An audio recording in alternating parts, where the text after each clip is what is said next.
You have cancer. 3 words that changed my life. 3 words that were delivered to me by a doctor who could not afford me the dignity of looking me in the eye when he said them. I think some of us have been there. Make no mistake about it. This was not something I ever thought I would experience, something I would ever hear, a place I would ever find myself. It was a damp, rainy Monday, 1 October, that I heard those 3 life-altering words. How did I get there?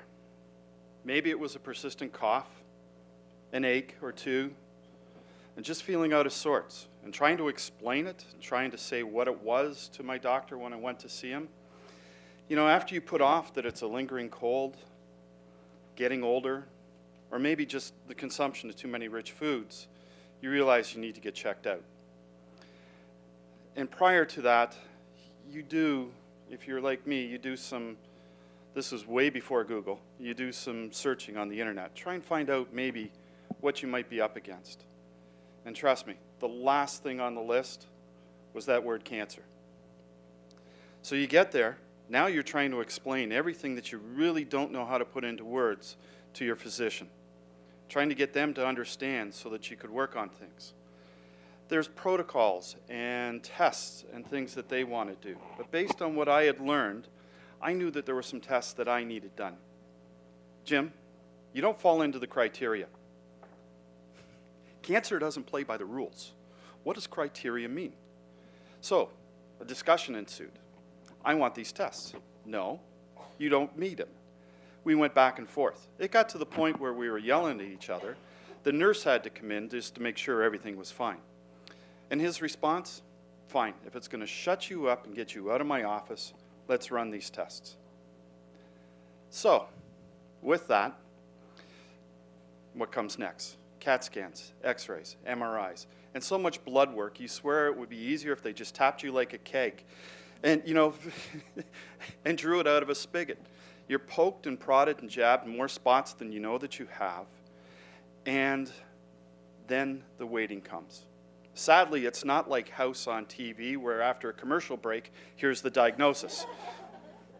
You know, you find that it starts preying on your mind. It starts getting into places where you don't want thoughts to be. And you have a hard time functioning. You have a hard time trying to concentrate, let alone try and grasp where things are in your life. The prospect that comes with it and the fear of what might be tries to invade, but you fight it off.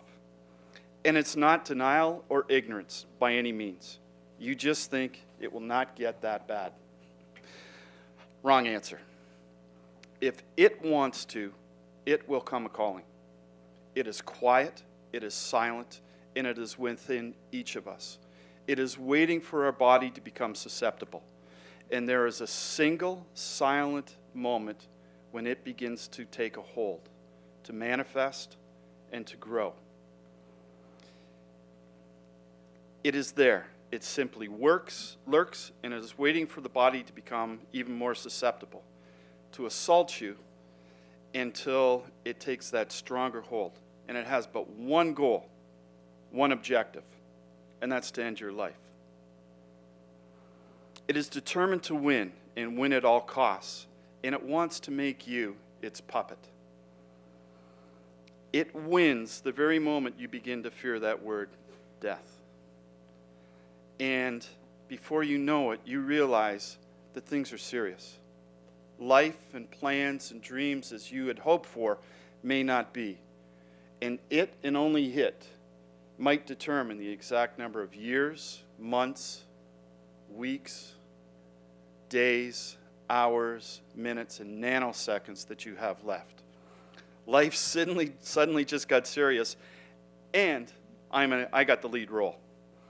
My mind was bombarded with a multitude of thoughts that I had never experienced before. And they're all screaming at once, but there's something there. And I can't put my finger on it. And it sounds something like a knock on a door. Maybe one delivered by the ice-cold touch as if it came from death itself. But that's not it. There's something else. It's there, and then you hear it. Tick. Your final countdown has just become, or so it wants you to believe. mission control has just been put on notice.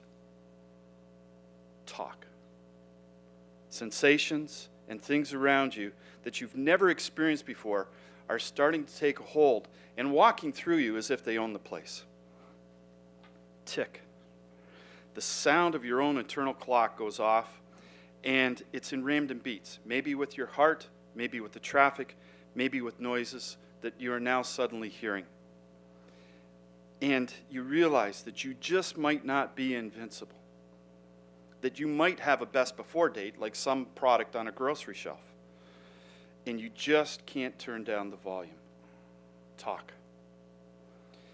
I stumbled out of an office into a world that could care less about the news I had just been given.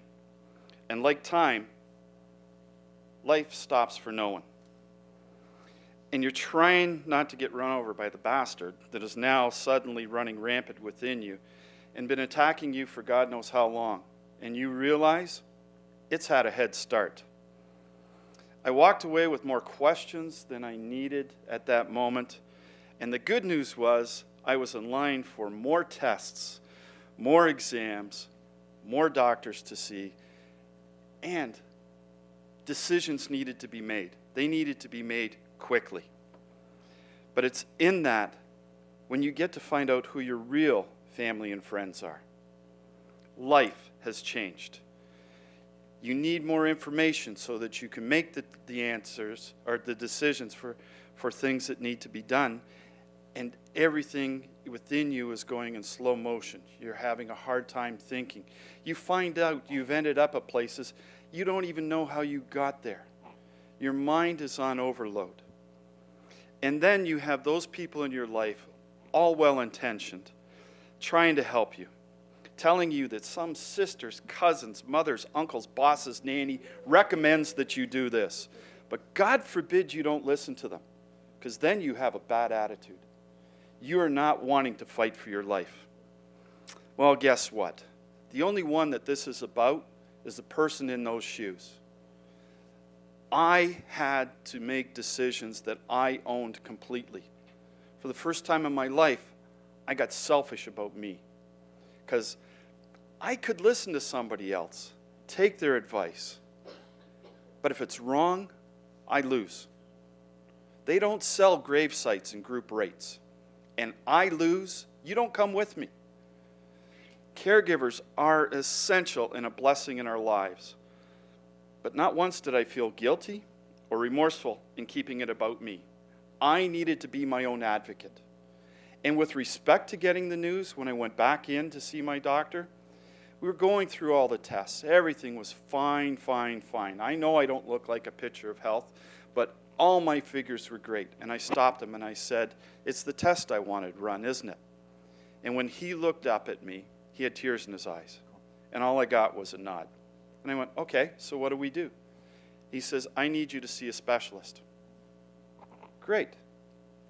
Let me know. He's waiting for you right now. Crap, this just got real serious. But if I had not been my own advocate, if I had not done my research, if I had not done my checking, I wouldn't be having the pleasure of standing in front of you right now. I would be dead. The greatest asset you have is yourself. You are your own voice. No one knows what's going on inside you than you yourself. And if you don't stand forward and if you don't step up, it's going to cost. And the one that's going to cost is you. You see, each and every dream I had or have yet to be, they're mine. And I did not want to lose sight of them. And because this is about me and decisions that needed to be made, I got to make them, no one else. In the end, I had to learn that I was not just in charge, but I was important. For the first time, I mattered to me. I gathered my information and made my decisions. I told myself each and every morning, noon, and night that I was not going quietly. It had picked a fight with the wrong person. And you know, in time I began to see something. And I say this respectfully. Doctors will tell you that there are odds in beating this disease. But what they don't realize is that we as a species, we gravitate to the negative. We don't hear the positive, we hear the negative. Oh my God, I've only got so much percentage to beat this. And that is what the bastard inside us wants. That's what it's waiting for. That's one more avenue it's trying to get inside our head, and you can't allow it. And as I was thinking about this and trying to see a way out, I realized something, and I challenge some to look at it this way. The equation is far simpler than we figure. You see, I've got my dreams or dust. I can fight or fold. I could win or lose. Me or it. Either or. Live or die. That's a coin toss. That's 50-50. And I'll take those odds any day because now I'm on an even playing field. And you want to fight? Let's go. You know? So from there, I saw that I had control. I had an impact in my own health. And unfortunately, as we've advanced, we've forgotten some of the best sayings that our grandparents and their parents' parents taught us. Patient, heal thyself.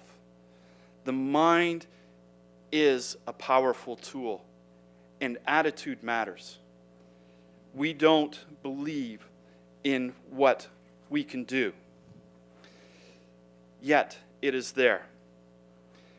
And in seeing that, in realizing that I could have a far greater impact on this and assist the team that I had put together, I unleashed my mind.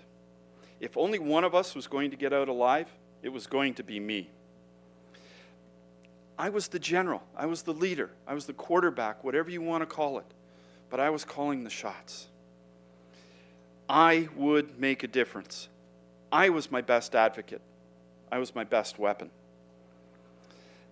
And I was determined to win the war, not just the battles. And this was going to be a long journey. And I needed to readjust my thinking, my attitude. And that was fine by me. Others would tell you I needed a lot more than that. But see, now and forever, I was what I refer to as BCAC. Before cancer, after cancer. Before cancer, I lived life. After cancer, I get life. And this was not a race. And there was a moment when all these affirmations and messages I was sending into myself, I felt something. I truly felt something. And it was almost, to put into words, it was like this. Oh crap, this one's going to fight back. And you know what? That showed me that my attitude had something to do with it. And one day I was like any one of you. I walked into a doctor's office normal. Now I got friends that will tell you I'm far from normal. But in an instant, I became a warrior. It took a while, but there came a point when my oncologist said, I think we're turning the corner. And the word survivor started echoing in my mind. It became my next new target. This past October, I was in for my annual checkup. And one of the first words out of my oncologist was, Jim, we're sending you home. I was confused. I said, I just got here. Okay, I took the subway. I know it was slow this morning, but, I'm sorry for being late. He said, no, you don't understand. You're now what we call a former patient. And in that instant, I became a victor. It took a few days for it to come in, but I had beaten this disease. I'm not the first, and I won't be the last. And there are many in this room, based on what I saw, that are in the same journey. And if I can lend you any strength, it's this. What you do with your mind and how you use it is your greatest asset. I make no guarantees. I make no promises, but use that. Because within each of us, we have the power. And I don't want to be the only victor. I want to see many, many more. And those of you that find yourselves in our shoes, it's your life. And trust me, each and every one of you, you're worth it. Thank you.